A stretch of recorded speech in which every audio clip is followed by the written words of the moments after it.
Saudara, ketegangan tetap tinggi meskipun upaya negosiasi tahap 2 sedang berjalan. Bahkan dinilai maju tapi masih jauh dari kesepakatan dengan ancaman konflik militer yang masih membayangi kedua pihak. Kita akan membahas lebih lanjut bersama Prof. Muradi, Guru Besar Politik dan Keamanan Universitas Padjadjaran Bandung. Prof. Muradi, jadi bagaimana kalau Anda melihat fenomena perang psikologis atau cyber saling ancam-mengancam, saling adu hebat-hebatan antara Iran dan Amerika Serikat menjelang negosiasi ini? Ya, kalau melihat dinamikanya sebenarnya ada dua kutub yang juga saya kira penting ya. Pertama, war yang kemudian muncul dari mulutnya langsung Donald Trump melalui akun media sosialnya. Tapi ini kan juga kemudian pendengungnya nggak banyak ya. Jadi kalaupun kemudian misalnya dia muncul sebagai war, beberapa kali war kemudian menjadi semacam pernyataan saja ketimbang aksi ya. Itu poin pertama. Poin yang kedua yang penting sebenarnya adalah war dari Iran ini justru jauh lebih applicable, lebih praktis kalau istilah saya nyebutnya. Ada banyak yang dilakukan mereka dan itu pendengungnya banyak. Dan mereka ini kemudian memanfaatkan sebenarnya sentimen keagamaan, sentimen negara developing country ya, negara yang kemudian punya posisi yang tidak cukup besar di mata publik. Dan kalau membandingkan misalnya war-nya adalah ada 3 tujuan, Mbak. Yang pertama adalah soal mendowngrade personil lawan ya. Jadi katakanlah misalnya isu yang dimunculkan misalnya soal demoralisasi dan sebagainya. Yang kedua misalnya soal dukungan publik. Dukungan publik ada dua. Yang pertama itu adalah dari internal, dari dalam negeri. Yang kedua adalah dari internasional. Nah, dari dalam negeri sebenarnya Trump sudah babak belur kalau kita mau bicara soal ini ya. Jadi sentimen anti Trump, anti perang dan sebagainya itu menjadi salah satu yang rumit untuk bisa Tapi Trump juga menjaga suara dukungan dari kelompok konservatif di internal negara mereka. Yang kedua, dukungan publik internasional. Dukungan publik internasional ada dua juga. Pertama soal dari publik umum ya, model kayak kita begini, media dan sebagainya. Yang kedua adalah dari negara-negara. Negara-negara yang punya kepentingan. Nah, saya kira ini juga poin. Dan yang ketiga, itu bagaimana kemudian mempengaruhi pola perjanjian dan perundingan. Nah, 3 ini yang saya kira penting kenapa kemudian war tetap dilakukan, baik oleh Trump maupun oleh Iran. Nah, yang terakhir saya kira penting juga buat garis bawahi bahwa proses ini akan menjadi titik berhasil atau tidaknya perundingan. Karena masing-masing kemudian mengklaim dan tidak bisa kadang-kadang misalnya klaim tersebut tidak bisa kemudian terbukti gitu ya secara nyata, secara ada dokumen dan sebagainya. Kalau itu yang kemudian dilakukan, saya kira kita akan menghadapi situasi yang sebenarnya dua risiko, Mbak. Yang pertama, ini akan terlokalisir hanya perang war saja ya, antara Trump dengan pemimpin di Iran. Yang kedua adalah ini kemudian direspon oleh negatif oleh publik. Nah, artinya memang publik internasional itu kan berkaitan sebenarnya kalau terkait perang ini berkaitan soal rantai pasok energi yang kemudian mereka terganggu dengan ditutupnya buka tutup platform itu sendiri gitu, Mbak Renata. Oke, jadi kalau yang kita lihat sebenarnya yang lebih rasional Iran ya, dari segi cyber lebih bisa dipercaya apa yang dikatakan kemudian oleh Iran. Nah, ngomong-ngomong soal Amerika Serikat yang kebanyakan mengancam ini, sebenarnya kalau Prof. Muradi lihat justru beresiko nggak sih Prof untuk menggagalkan negosiasi yang hari ini rencananya dilakukan, Prof? Jadi ada dua situasi yang saya kira dihadapi oleh Amerika Serikat. Yang pertama adalah bahwa apa yang disampaikan Trump itu kerap kali tidak bisa dibuktikan ya. Bahkan misalnya tiba-tiba misalnya sama di dalam negeri misalnya kapan melakukan itu gitu. Tiba-tiba misalnya mengancam dalam waktu 7 hari, dalam waktu 3 hari dan seterusnya di sosial media. Jadi sebenarnya problemnya adalah karena pendengungnya nggak ada. Jadi teman-teman di internal Amerika sendiri tim yang melakukan blasting ya istilahnya dalam sosial media itu nggak ada. Jadi kemudian mereka tetap hanya untuk menyenangkan kelompok-kelompok konservatif yang ada di Amerika Serikat. Jadi saya sih menangkap bahwa langkah Trump ini lebih banyak kemudian untuk mengganggu konsentrasi saja. Tapi bahwa kemudian yang saya agak khawatir sebenarnya Iran kemudian merasa bahwa apa yang dilakukan Trump itu adalah sesuatu yang betul. Satu yang kemudian terprovokasi adalah soal pembukaan Selat Hormuz sebentar ya, 12-16 jam kemarin. Walaupun itu tutup lagi karena ternyata terprovokasi. Ya. Karena asumsi saya mengatakan bahwa ketika kemudian proses itu melakukan terfragmentasi perangnya ya, terlokalisir di mana di Israel dan Lebanon, saya kira keduanya bisa kemudian membangun kepercayaan. Ternyata nggak terjadi. Nah, terjadi justru kemudian mereka merasa bahwa ini peluang kemudian pengalihan mereka untuk melakukan tindakan-tindakan yang memblokade dan seterusnya. Bahkan terakhir misalnya Amerika Serikat melakukan langkah yang kurang lebih mirip dilakukan di Selat Malaka. Sesuatu yang sebenarnya membuat kita nggak terlalu nyaman ya dalam konteks ini begitu, Mbak Renata. Jadi penegasan nih Prof, berarti ancaman ataupun pernyataan publik yang disampaikan baik itu Iran dan Amerika Serikat sebenarnya ini cuma semata-mata untuk strategi menekan posisi daya tawar masing-masing ya Prof? Secara prinsipil kan ada 4 hal yang saya kira penting buat dilihat tujuan SAWOR itu. Pertama masing-masing ya. Pertama adalah soal gimana membangun posisi tawar tinggi. Trump berkali-kali melakukan itu supaya kemudian daya tawarnya lebih tinggi dibanding Iran.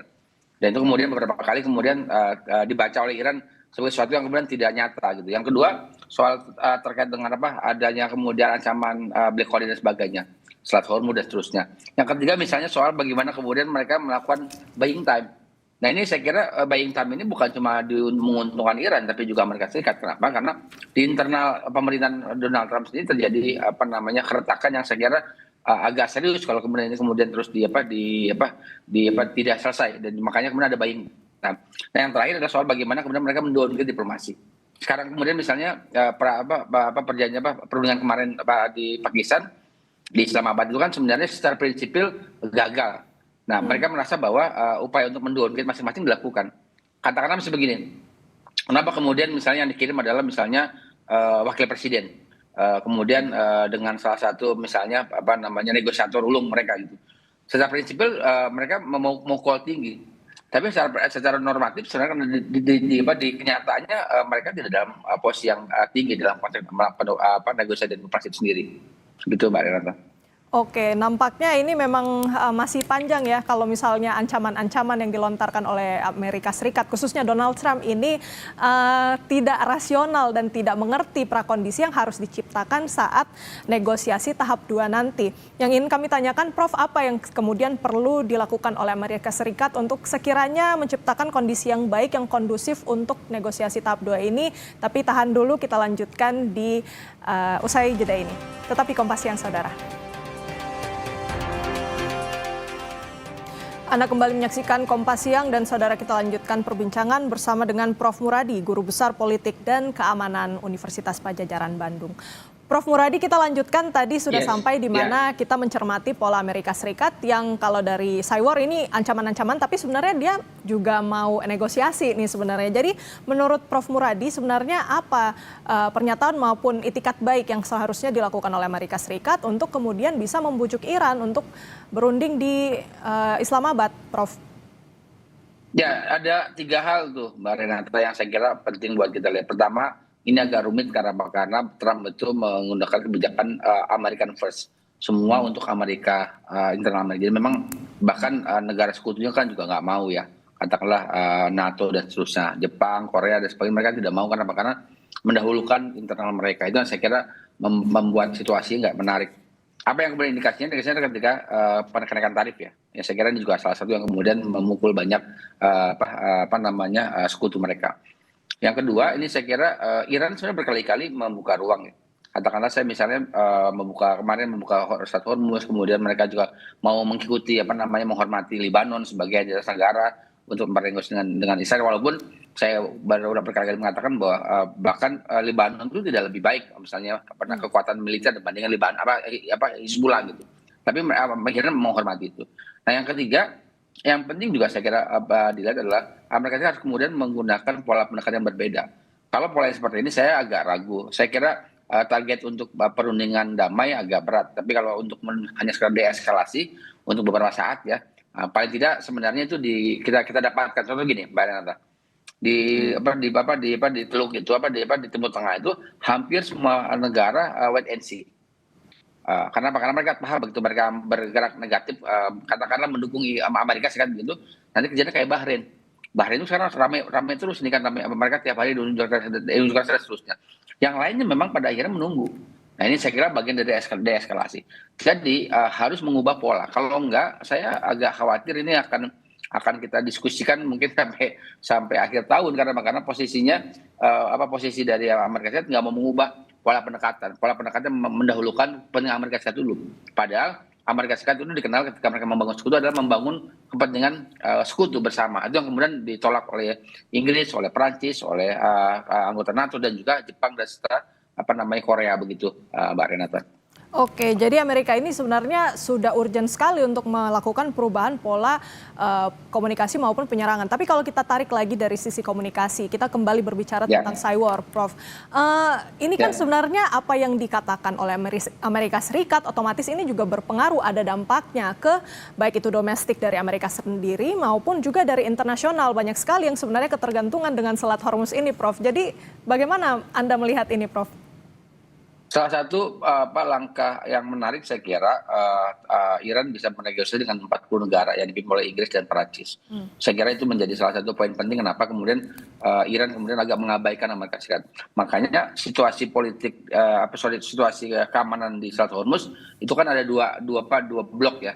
Yang satu blok di blokade oleh Iran dan Iran ya. Setelah lagi blok dilakukan oleh Amerika Serikat di agak ke depan, agak mendekati perairan India dan seterusnya. Jadi kalau itu kemudian dilakukan, saya kira memang Iran akan menangkap dukungan itu dari 40 negara tadi. Karena Iran, Inggris, Amerika, Perancis juga kemudian sudah mau bernegosiasi dengan Iran. Makanya Iran kemarin membuka supaya kemudian diskusinya lebih setara. Tapi kan sekali lagi saya bilang pola pengalian yang dilakukan oleh pola blokade yang dilakukan oleh Amerika Serikat bergeser juga. Mereka mencoba melakukan itu di Selat Melaka. Yang saya kira mungkin ini yang harus kita sebagai negara bangsa kita ya perlu mempertimbangkan betul. Kemudian kita harus rapat juga dengan ASEAN ya, karena itu juga menjadi salah satu situasi yang akan menggeser kita.